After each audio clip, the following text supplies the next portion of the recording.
Right. Yeah, Right. Recording. it's recording.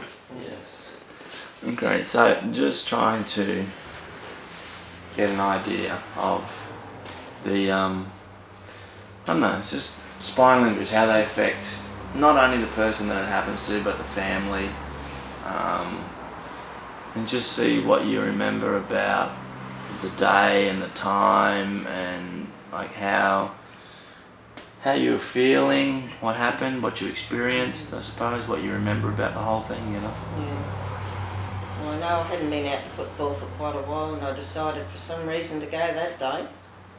And one minute we're watching you play football, the next minute you're on the ground. We didn't know what happened, and somebody said, "You're saying don't tell Mum," and you laid on the ground for an hour. They had to go and find the doctor. He was out of town playing tennis. They had to get a special stretcher because they said if they moved you, they would probably kill you. So they had to get a special stretcher to put you on. They took you to the took you to Mara Hospital, did X-rays to find out your injuries, and then you had to be flown to Brisbane. And thank God for Sess Cully, because he drove Sandra and me. It's okay, Mum. He drove us down. And to walk into the spinal unit and to see you laying there with tongs in your head, it was my worst nightmare. And then to watch you lay there and suffer. I don't know how somebody could do that to you and just walk away like it didn't happen. And it changed your life, it changed our life. So I stayed down there for 6 months. Sandra and I got a unit at Annerley. Yeah. And I used to cook food every day and come up and feed you so that because you didn't like the hospital food. Yeah. And the doctor said, you'll have days when Greg will tell you, get out of the hospital and leave me alone, I don't want to see you. They said, don't let it affect you. And I had a few days like that, and I just didn't take any notice, and you got over it. And to start with, when people had come up in a wheelchair and talk to you, you'd look away, you wouldn't look at them, and knowing that you're going to end up the same. And until they brought a young girl of 18 in from Mackay. She was a beautiful young girl, and she had nobody there, and they came and they asked you, would you go and talk to her? And you did. You wheeled up beside her bed and you talked to her for quite a while, and after that you didn't find it as hard. But it was just terrible. That would have had to be a long time in, Mum, because I was in traction for a long time. Yeah. And now let's just go back. You said you came to the football. Yeah. And you didn't normally go to football.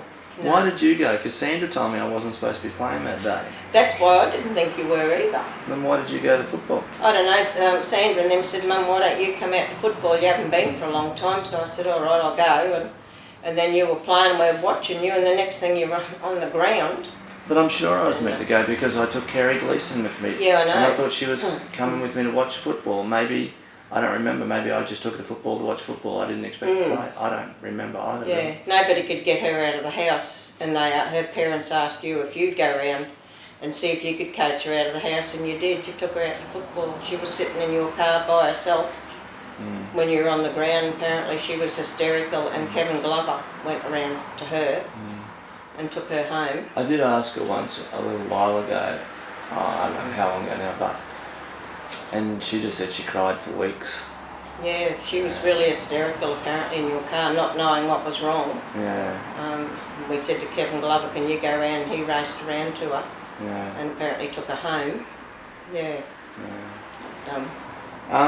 So Sandra said something about you guys were told that when you saw me not to show any emotion or something the first time. Yeah, and that was hard. I know, I don't. I remember the rotor-bed. I can't remember exactly how long was in the rotor-bed, but it was 4 hours looking at the floor. Yeah. 4 hours looking at the ceiling. Yeah. So they got tongs in the side of your head. They strapped you to the bed. Some sort of pulley at the back with weight hanging off it to keep your spine aligned and straight. Yeah. And so they're the only choices. And that was the only choice back then. I know they've got different procedures now. They'd strap you to the bed, turn you out, and you were absolutely petrified. Yeah. They'd put a little mirror on the floor, and we had to look in the mirror and talk to you. And you were like that for 4 hours before they'd turn you back. I Yeah. was like that for quite a while, I know, before they changed beds, I know. Yeah. And what else about the time down there? I know that Dad was on strike, so he stayed down there for quite a while. Like 16 weeks they were on strike, and I think when I had my accident, it was only the beginning of the strike. Yeah. And so he must have been down there for a little while as well. Yeah. To start with, we stayed in the rooms that they have at the PA for families. All right. Because we didn't have anywhere to go. And then after that, when we were going to stay down, we got a unit at Annerley, Sandra and I, and she got a job at the Junction Hotel. Oh, yeah. And I used to just cook your meals every day and then come up and spend the day up there. How'd you get up to hospital? I drove up. You drove up? In Brisbane? Can you believe it? Unbelievable. Like every day. I don't believe it. Every day from Annerley to the I did. And parked in the car park and, yep, every day. I couldn't do it now, but I did it then. I even, Sandra and I drove out to Maruka once, and we did it whenever. We used to go to Mrs. Hegarty's and... Well, that's not far from Adelaide where you were staying anyway. Yeah, and so, I think I did all that, but I couldn't do it now. And when did you leave Brisbane? When did you go back to Mara? It was about 6 months, I think. You said to me, I'll be right, it's time you went home. Oh, okay. So, yeah. And then when you came out, you went into a unit with Sandra. Yeah. I know. After that, I said I'd never ever live with my sister again. Yeah. So, yeah. And it was good when you came home. Rose and Greg had Emma, and they asked you to be godfather, which was lovely. Yeah. And yeah. So what about the time in hospital? It was a long time there. 6 months is a long time for you to stay down there. Yeah. What else do you remember about the time down there? I know. What else do you remember about the whole process? Because I remember once before you told me something about I got sick, and I know I had a stomach compound at one stage or something like that. Yeah, we came in one day and they had you packed in a bed in ice. And they said something about your temperature, and they nearly lost you. They said twice in the first month. So it must have been once with a stomach pump and whatever it was when we got a shock. We came in and said, what on earth? And you were packed in all this ice. Yeah. And and that's how we met Kevin Bishop. He was a constant visitor. I don't even remember. And we'd pull into the car park and there was Kevin. Yeah. Yeah. And we got really friendly with him.